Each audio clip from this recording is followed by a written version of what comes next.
You are listening to Three Kitchens Podcast, a member of the Alberta Podcast Network, locally grown, community supported. We release a new episode every Tuesday. Come join us for a new recipe and a good story. This episode of Three Kitchens Podcast is brought to you by Alberta Blue Cross. Even if you're a busy business owner with more meetings than hours in a day, you are calm and collected when your group benefit plan is taken care of by Alberta Blue Cross. Your employees can manage their own health, dental, life, and disability coverage online, anytime, on any device, making it easier for them and for you. To learn more and explore your options, head to av.bluecross.ca.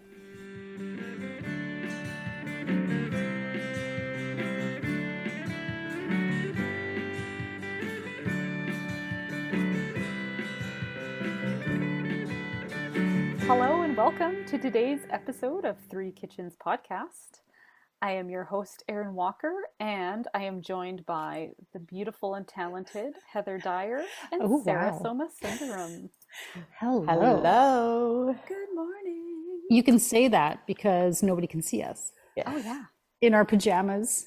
It's okay. Bedhead. Look at what's happening. Our pictures tell it all. We can really shine up nice. Yes. When there's Photoshop involved. Thank you, filters. Yes. Thank you. Anyway, how are you ladies today? Good. Good. I really like my commute to work. Oh, yeah. I think it's a Get out of bed, sit in a different chair. Yeah, I move from my bed to my chair. It's pretty fantastic. And then I get to say hi to you. Mm-hmm. I was going to tell you guys this little story that I heard a while ago. So I listened to this podcast called The Gilded Gentleman, and it's hosted by an historian who specializes in New York in the Gilded Age. And of course, I don't know exactly what those years were, but think like late 1800s, early 1900s. They called it the Gilded Age because it was like super fancy. These people with the money, the Astors, the Rockefellers, all those folks with like too much money and very over the top spending, like ridiculous parties, all that kind of stuff. You had Big to be statues and fountains in their house. People with money to blow and burn through, and that have a reputation, that want to maintain. Yes. So there was a story I listened to on one of the episodes, and it's about this dinner party that one of these millionaires threw. And it was in 1903. This guy named C.K.G. Billings, you know he's fancy. You know he's fancy when he just goes by his three initials. His name is actually Cornelius Kingsley Garrison Billings. So if that were your name, you'd probably go by your initial too. Anyway, I believe he owned like an oil company or something, but he was a real horse racing fanatic. And so he wanted to have this big fancy dinner party. So he rented a ballroom in Manhattan, and he brought in horses for the guests to sit on while they had their dinner. What? Is this the smartest move? I don't think so, because we've seen them poop. So I'm guessing, I don't know. I can't remember if on The Gilded Gentleman he described that level of detail, but I would think there was some kind of poop catcher. Pooper scooper. Like pooper scooper, or like maybe they put something on the horses. I don't know, but it would be smelly, you would think, to be eating with horses, even if they're not pooping. Where do you put your plate if they're like moving around? Like, my mane has fallen into the mane. Oh my. Apparently we're British now too. Oh dear. Okay. There's a Fifth Avenue restaurant called Sherry's that had a ballroom. And guests wore black and white evening wear. Dear Lord. And they didn't know until they got there that they would be sitting on horses. Those poor women with those big, big dresses. Whatever's ladylike. Yeah, and would they have been sitting side saddle? I don't know. Yeah, it was decorated with fake turf, plants, painted scenery that looked like the English countryside. And instead of tables, the guests mounted live horses, which came up in the freight elevator. They went up an elevator? I was picturing a main floor ballroom for this. Sorry. And apparently there were table trays mounted on the saddles. There's your answer.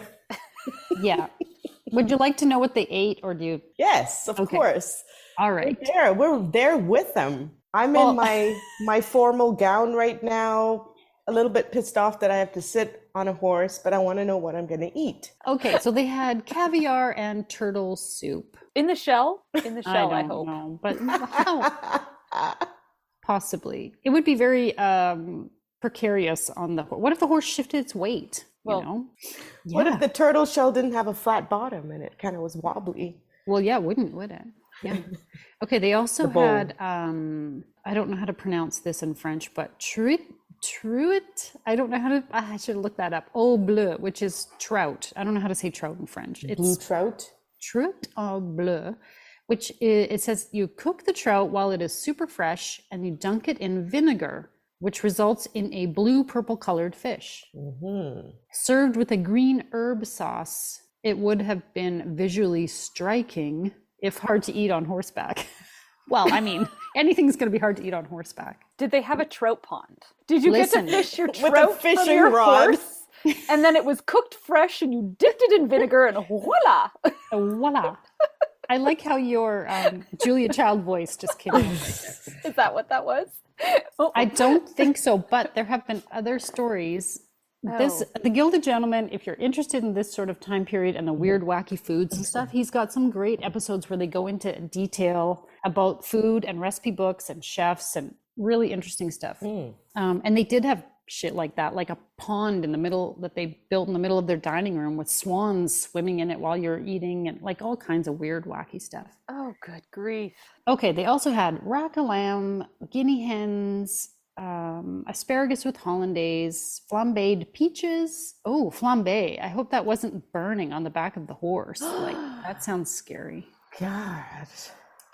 They also, of course, had champagne, scotch, and soda. So they were probably drunk by the time they got off. Man, that's a long fall from your bar stool.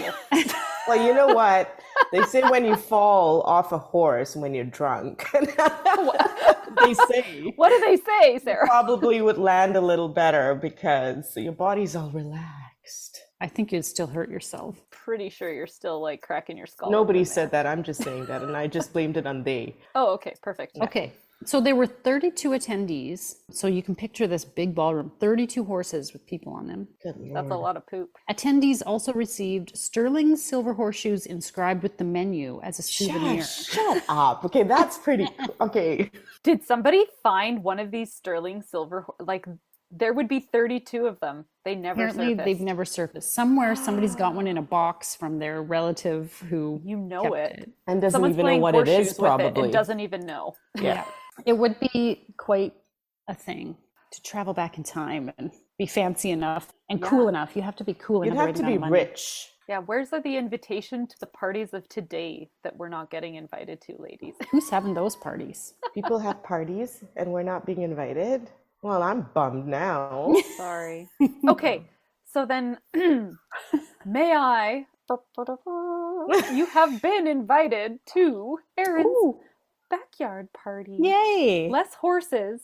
Oh, sorry. Well, I'm not come going to on. bring the horses in for you, but I'm going to try and fancy it up. And let's have a little backyard soiree. Backyard. I'm in. Under the apple in the orchard. Oh, in my orchard. Next to the trampoline, which has taken over the orchard. With some delicate lighting via Christmas lights Very that nice. I shall string up in my tree. Oh, And that sounds nice. we're gonna have something a little fancier. Bring it. Can it All compare right. to a horse? No. No horses at this fancy soiree. Okay. But I think this is a fancy little appy that maybe we can enjoy with some bubblies. I'm going to try and make something from the garden. The zucchinis in my backyard are growing. I think they're 4 feet tall now. It is ridiculous. Nice. Gigantic. And while I like to cook with zucchini all the time, I've heard that you can cook with a zucchini blossom or that bright yellow flower Yes. that zucchinis have. I've always wanted to try them, but I've never. Always wanted to try them. Super curious about it. Well, guess what, Heather? You're about to try. Now's my chance. I'm good enough for this party. I'm cool enough to be invited to this party. It's going to be a party, or it's going to be a whole bunch of me swearing over a hot pot of oil. Oh, Either no. or, it's Is going that to how be you fun. make them? I didn't know they were So fried. I think I didn't realize they are exactly. fried. Yeah.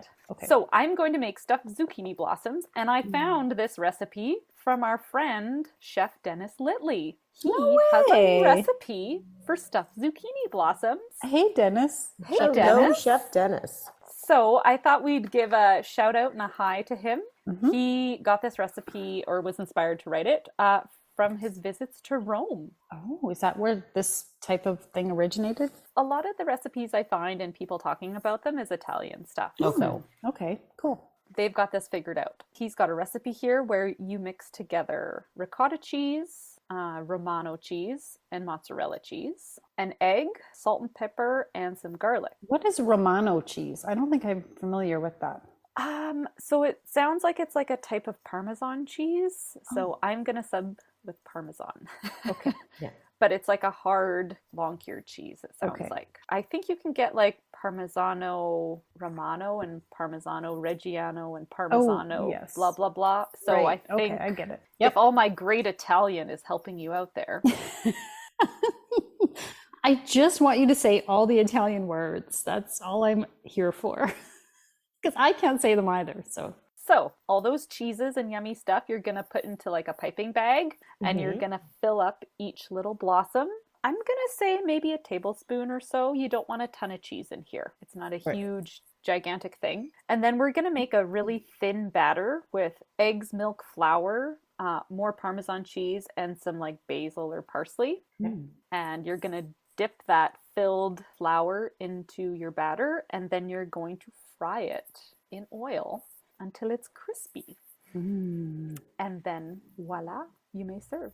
This sounds delicious. Yes. I'm super excited about this. So the batter that he has flour in it. I would like to try making some gluten-free ones. I'm going to make two types of batter. I'm going to make one with the flour. I'm going to make the other one with cornstarch and see how that differs, because it sounds like any frying batter you can make with cornstarch or flour interchangeably, 1-to-1. So I'm going to make half of them with flour, half of them with cornstarch, and hopefully compare the two and see what we like better. I would imagine the cornstarch one would be nice and crispy. Crispy. I think it's going to be crispier. So I'm kind of excited I'm about curious, that. how many blossoms do you have in your garden? I don't know. They're all hidden beneath the greenery. This recipe says 12 to 15 zucchini blossoms for this. Oh, wow. So hopefully I can make 6 of each. Something that I read online was that you should try and use the male flowers, because if you pluck off the female flowers, you don't get zucchinis. Oh, yeah. Oh, right. Okay. It's fairly easy to tell the difference between the two. I will take a photo of this when I do my harvesting, as I crawl into the jungle that is my zucchini plant. It really is a jungle in I can just see Erin's her backyard. crawling on her hands and knees through the plants. And I go, it's unreal right now back there. That's great. I can't even describe to you I how remember extensive Erin it is. going on a camping trip or some trip, and I went in to water her plants. And the next time I went in, I took my husband, because I'm like, oh my God, it's a freaking jungle. Like, I don't know what I'm doing. So we both tackled your gorgeous garden. It's a bit overwhelming. No, it's We've had very cool. so much heat, and as long as you water, things grow. And we've just been lucky the last couple years of having awesome crops. Well, lucky for us, you have a great garden, because we can eat zucchini flowers. Yeah. I have a question about these stuffed zucchini flowers or Stuffed zucchini blossoms. blossoms. So zucchini blossoms can be quite large, right? So do you use the entire thing for one of these recipes? So I think you want to pick them about hand size. Okay. I believe it sort of looks like you want them not to be fully open, Okay. so that you can put your filling in and then just kind of dip it, Yeah. fry it. Interesting. It's an appetizer, right? So you don't want a giant big thing you have to eat with a knife and a fork. Right. All right. So This your is invitations are in the mail.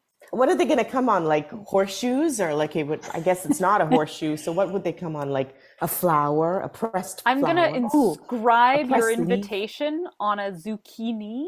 Oh, a zucchini itself. A zucchini itself, and then I'm just gonna. But then we'll cook it up, and then we'll forget like what she wrote on it. See? Oh dang! A perishable invitation. This invitation will self-destruct in your pan. Oh, there you go.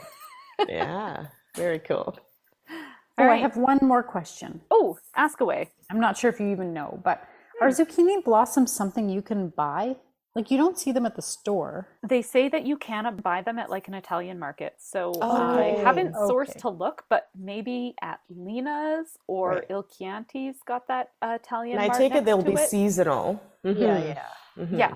Maybe the farmer's market. Honestly, if you know someone who has a zucchini plant, you'll probably have enough zucchini blossoms to go hog wild with, because they're anything like Nice. mine. They're super prolific and they just go nuts. So this is a good one for people to remember for next season, because by the time this episode comes out, it will be past kind of zucchini blossom season. But it's a good one to have in mind and keep Yeah. kind of plan Prepared. ahead for. Yeah. Yeah. We'll let you know if you should even bother. Yeah. Let's do that first. We'll do all the legwork so that come spring, you'll know you want to plant zucchini, because they're Yeah. pretty easy to grow in any garden bed. All you need is the seeds. Plant them, they sprout, water them, and then they go wild. And yeah. Sounds delicious. Can't wait. Grazie. Grazie. Ciao, Bella. Oh boy. You're supposed to say that in Italian. Oh boy. Mamma mia. Today's episode is brought to you by The Pulse. Want to start your day informed? Check out The Pulse, Taproot's daily news briefing. The Pulse tells you what you need to know about Edmonton every weekday morning. You'll get short, informative updates about what's happening at City Hall, plus coverage of business, tech, food, the arts, and more. You'll also get a little bit of whimsy from features such as A Moment in History and the weekly podcast pick. And it's free. Sign up today at taprootedmonton.ca/pulse. That's taprootedmonton.ca/pulse. All right, well, friends, welcome back to Stuffed Zucchini Blossoms. I have to say that this was a delightful little evening that we had. It was. Hanging out in your backyard, under the apple trees, next to the trampoline. Nice weather. The ambiance was all there, you know. We had a Actually, little a fun. lot of places to take nice pictures. Well, that's good. Yeah. It was nice doing it. I felt horribly disorganized, but we got through it. But Heather and I sat there. Erin was like running around getting stuff done. Heather and I just sat there and chatted. Waited had a for few her to drinks. serve us. There you go. I was just kind of a chicken with my head cut off that night. I was not well organized for this. However, Somehow you made it it all work. came together. It came together for sure. So I found quite a few zucchini blossoms in my zucchini plant, but not as many as I sort of thought there might be. But I got both the male flowers and the female flowers, and you can tell the difference. The female flowers have little tiny zucchinis that are starting to grow underneath them, whereas the male flower is just on a stem. They're smaller than I thought they were going to be. Yeah, they're kind of bite-sized. Yeah, because I think usually I didn't grow zucchini this year, but I always picture them open. Yes. And they're quite large. Yeah, but these were like closed and small. Yeah, exactly. Using our recipe from Chef Dennis here, I used the ricotta cheese. I substituted Parmesan for the Romano cheese, and then mozzarella, an egg, salt and pepper, and some powdered garlic. And so just mixed that all together. It was really easy. Just popped it in a piping bag. And then I made two different types of batter. And so I just kind of halved the recipe that he has here. I made one batter with the flour and one with the cornstarch. And I successfully made it so that I knew which was which by the end of this. They both looked almost identical. So it was really hard to try and remember who's who, but we got there. And so on the side burner of the barbecue, I was able to heat up my Dutch oven with what do you think? Like half an inch of oil in the bottom of it? Yeah, it wasn't a lot. I would even say I could have gone less, maybe, and just more pan fried it, but this gave it a little more of a deep fry. And so I used my piping bag to just fill up each little flower and dipped it in the batter and then tossed it in the hot oil and fried it up and served it up. And that is really all there is to say about it. The method of making as that. It's very simple, really. It was really simple. This is the first recipe that I've chewed off this year, and so it's always a little bit of like a panic when you get in the kitchen. You're like, oh my god, how do I do this again? But it was pretty easy. Nice. Yeah.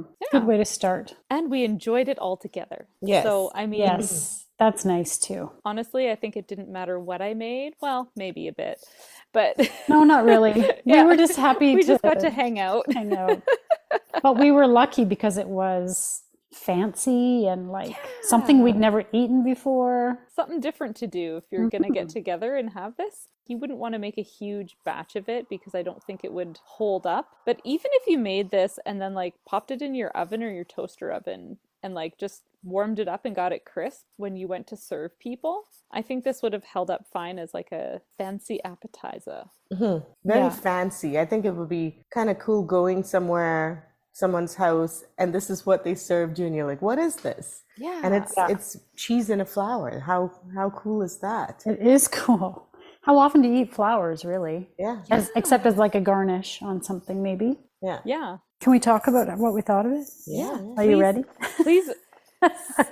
I am. We didn't really talk about, like, we all kind of commented about it, but we try our best not to like give our full breakdown until we record so that it's, you're getting our honest opinion. So I may not have gotten your honest opinion that night. So please throw it my way. It was hard not to I think we talked more about it than maybe we planned on talking about it in advance. But I really enjoyed it. I thought it was so cool that the flower, like you almost think a flower petal would like disintegrate or something. Like it seems so fragile that when you put it in the heat, what's it going to do? But the batter was, even though it was kind of thin, it was enough to just like coat it. And it kept its shape, and you could still tell that it was like this blossom. And I just thought it was really cool how it acted, like it kept its shape and the filling stayed inside. I think there was only one that kind of leaked out a little bit. It was very pretty. Yeah, it's beautiful and tasty. And it wasn't an overpowering taste. Like it was just very like subtle. I wasn't too sure like what, like sometimes we've eaten flowers like the nasturtiums that we've snacked on, and like it's a very strong flavor, and I was like, oh, is this going to be like a really intense like zucchini or flowery kind of flavor? But I thought it was like nice and mild and balanced, and even the little stem parts were mild. So my favorite were definitely the female ones, because then you got the little extra zucchini at the end. And then very pretty, as Heather said. I think these are awesome to serve up to someone. Unfortunately, I don't think they'll travel well. But as you said, you could crisp it up in someone's oven, or I don't know how that would be, but I think it was so cool. The cornstarch one was crispier. That's what we found. And the all-purpose flour one was tastier. So I would go with the tastier almost, because the crisp kind of goes away after a while. Right? I thought it was, just do the flour. If you can eat the gluten, the gluten tastes good. It does. But the other ones tasted great too. The cornstarch ones were really good. So just because they just didn't have as much flavor for for whatever reason. And I thought, I wasn't sure what that was going to be like. But it was nice knowing you could do it both ways. Yeah, it's good to have an alternate. It's nice when you can actually find something that works. Yeah, I really liked making it with the little zucchinis. And I think anyone who grows zucchinis knows that you always have more than enough zucchinis. It's not like you're, oh no, am I going to get enough zucchinis off my plant? Like it's always like I have too many zucchinis. So harvesting them when they're like little and they've got the flower on it still, you're still getting that zucchini and the flower and then the little extra. I liked those ones a lot too. I would agree. Well, it's really cool. That's one for the books. thanks for coming over. Thank you, muchos. Muchos. I'm sorry that it was felt hectic for you, because it was very relaxing Very and lovely relaxing. for us to just And perfect weather too. I took my blanket to put over me and I didn't even use it. Yeah, it we was were a having a nice drink. night. We were Guess what else we had with our delicious stuffed flower? Yeah, we also kicked off our speakeasy Yeah. with a delicious sparkling tarragon lemonade with gin. with tarragon from Erin's garden. So Yeah, it was like the whole garden experience. She was running into the garden, picking tarragon to put into the lemonade as we I were was doing terrible lounging. math while we were doing this. So tune in. Yeah. She go check kept that coming out. up to us and apologizing and saying, I'm sorry. And we're just like sipping on this delicious drink. And we're like, yeah, take your time. We've got nowhere to go. Nobody's getting up to help her. We're just drinking. We're like, our kids aren't here. No, we did offer to help. We did offer. No, But we no. were hoping she would say what she said, which was no. Okay, let's not even pretend that wasn't the case. Yeah, so if you're looking for something tasty out of your garden, or you just have some tarragon or you want a delicious drink, or Put you've some got gin in your cabinet. Go check it out. check out our speakeasy episode. Check it out. Check it out. All right. Okay. Ciao, ladies. See you next time. And now for the fine print. Join us over on the socials, Facebook, Instagram, YouTube, and Pinterest, and on our website at threekitchenspodcast.com. And remember, when you like, follow, subscribe, and review, it helps more people find us. Thank you so much for listening. Mamma mia!